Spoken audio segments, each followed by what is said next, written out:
प्रणाम देवी। प्रणाम युवराज। आइए।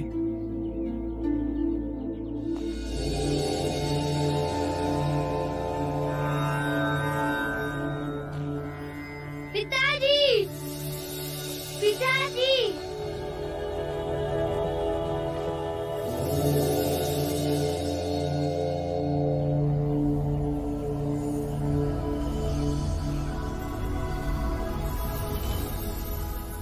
नंद और अनंत काका कहाँ है पिताजी? अमात्य आज दीक्षा ले भिक्षुक बन रहे हैं। वो दोनों उसी प्रक्रिया को देखने गए। मैं भी दे सकता हूँ। आइए।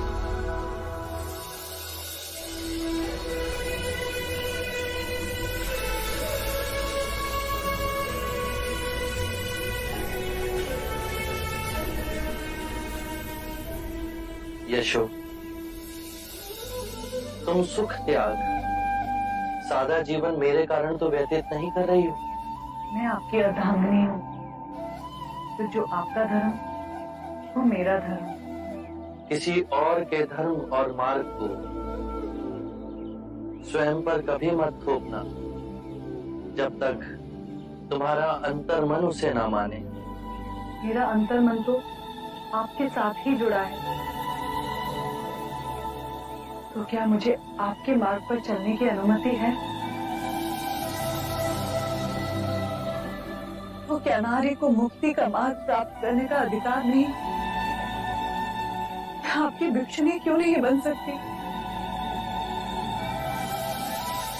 मुक्ति के मार्ग पर चल, तुम मुक्ति अवश्य पाओगी, परंतु अभी तुम्हारे भिक्षुणी बनने का समय नहीं आया।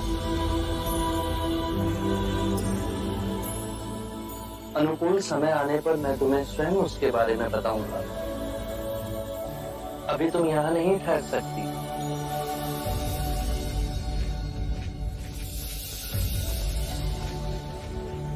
क्या मैं आपके साथ रह सकता हूँ?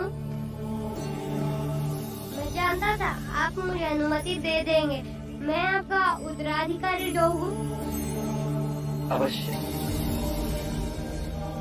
सही समय आने पर मैं तुम्हें तुम्हारा उत्तराधिकार अवश्य दूंगा। ज्येष्ठ, क्या मैं दीक्षा ले सकता हूँ? भिक्षु बन सकता हूँ? अवश्य, किंतु महाराज की अनुमति के पश्चात।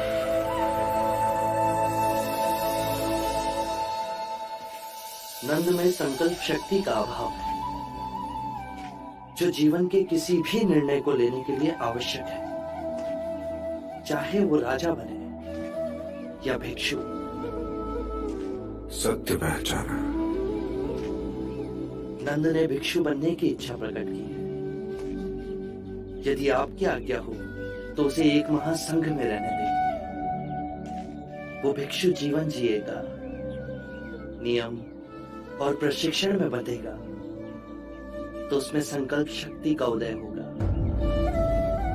यदि वो केवल प्रभावित होकर भिक्षु बनना चाहता है तो एक माह भी संघ में नहीं रह पाएगा,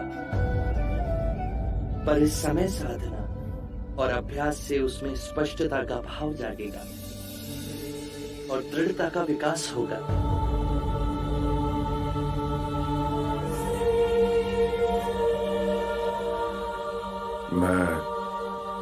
मैं तुम्हें अनुमति देता हूँ। एक बात और पिताजी, मेरा यहाँ से प्रस्थान का समय हो गया। अगले सप्ताह मैं कौशल की ओर प्रस्थान करूंगा। अब व्यथित ना हूं पिताजी, मैं पुनः कपिलवस्तु लौट कर आऊंगा। एक अनुरोध है तुमसे पुत्र। सभी शाक्य राजा तुम्हें सुनने के लिए व्याकुल हैं। मैं आपसे बुद्ध से ये प्रार्थना करता हूं कि अपने ज्ञान का संबोधन करें। अवश्य। बुद्धं शरणं गच्छामि, धम्मं शरणं गच्छामि, धम्मं शरणं गच्छामि। संघम शरणं गच्छामि। संघं शरणं गच्छामि।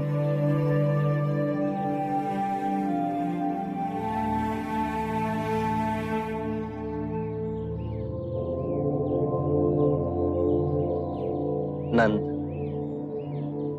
आज से तुम भी संघ के सदस्य हुए।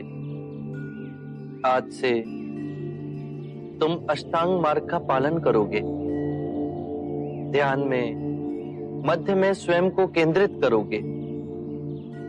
भिक्षा पात्र ले सभी भिक्षुओं की तरह आज से तुम भी भिक्षाटन करोगे। मैं पूर्ण प्राण लगाकर ध्यान उपलब्ध करूंगा और केवल आपके बताए हुए मार्ग पर ही चलूंगा। पिताजी, अब नंद काका सदैव आपके पास ही रहेंगे, तो मुझे भी दीक्षा दे दीजिए। तुम्हें भी दीक्षा दी जाएगी। तुमने मुझसे अपना उत्तराधिकार मांगा था, अब उसे देने का समय आ गया है। बुद्ध, इस अबोध बालक को हम भिक्षु कैसे बना सकते हैं? राहुल को अभी केवल दीक्षा के लिए तैयार होने का अभ्यास कराया जाएगा। जब ये बड़ा हो जाएगा तो इसे पूर्ण दीक्षा दी जाएगी। अभी केवल उसे नवदीक्षित की प्रतिज्ञा मात्र ही लेनी है। मैं राहुल को स्वयं नवदीक्षित की प्रतिज्ञा दूंगा।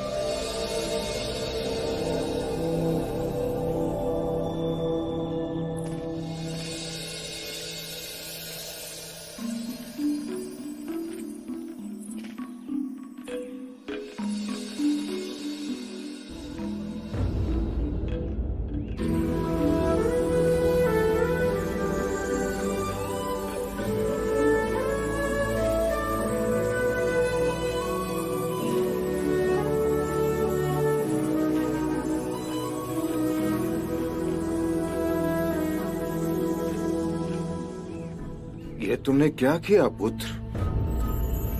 मैंने नंद को केवल एक महाभिक्षु बनने की अनुमति दी थी और तुमने मेरे पौत्र राहुल को भी भिक्षु बना दिया। एक क्षण नहीं सोचा कि हमारा क्या होगा।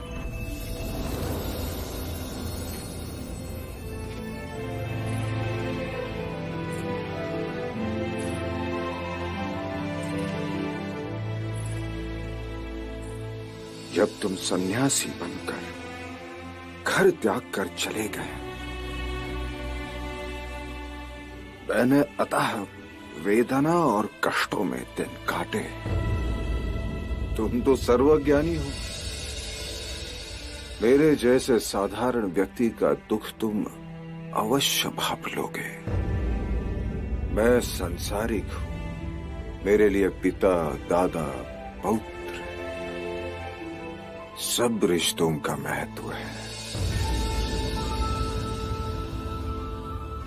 एक विनती है तुमसे, भविष्य में किसी अबोध को दीक्षा देने से पूर्व उनके प्रियजनों की आज्ञा अवश्य लेना। पिताश्री, जब राहुल ने मुझसे दीक्षा लेने का आग्रह किया तो मैं पिता होते हुए भी एक क्षण को विचलित नहीं हुआ। क्योंकि ये मार्ग तुम्हारा स्वयं चुना हुआ है पुत्र। इस मार्ग पर केवल दो ही भूल हो सकती। एक, इस मार्ग को पूरा तय ना करना, और दूसरा, उसे आरंभ ही नहीं करना। परंतु राहुल ने अपना पहला पग तो रख ही दिया है। मेरा मार्ग कोई संगठन नहीं, मेरा मार्ग कोई सिद्धांत नहीं।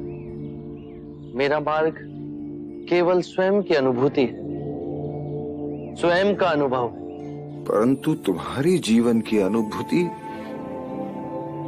हमसे विभिन्न कैसे? क्योंकि मेरी निद्रा टूट गई। मैं अपने जीवन को जागरूक होकर जी रहा हूं। मैं अपने जीवन को हर क्षण में केंद्रित हो उसके चमत्कारों को देख रहा हूं। मेरे अंतर में ना तो कोई पिपासा है, ना ही कोई भय। तुम मुक्त हो, स्वच्छंद हो। पिताश्री, जीवन की इस पीड़ा और दुख से मुक्ति का मार्ग जिसे मैंने खोजा है, इससे मेरे ही परिवारजन अछूते रह जाए। यदि राहुल और नंद इस पथ पर चलेंगे, इसका अभ्यास करेंगे, तो परम ज्ञान का अनुभव स्वयं करेंगे। और यही परम ज्ञान मेरा उत्तराधिकार है, जिसे मैं बिना भेदभाव के सबको दूंगा।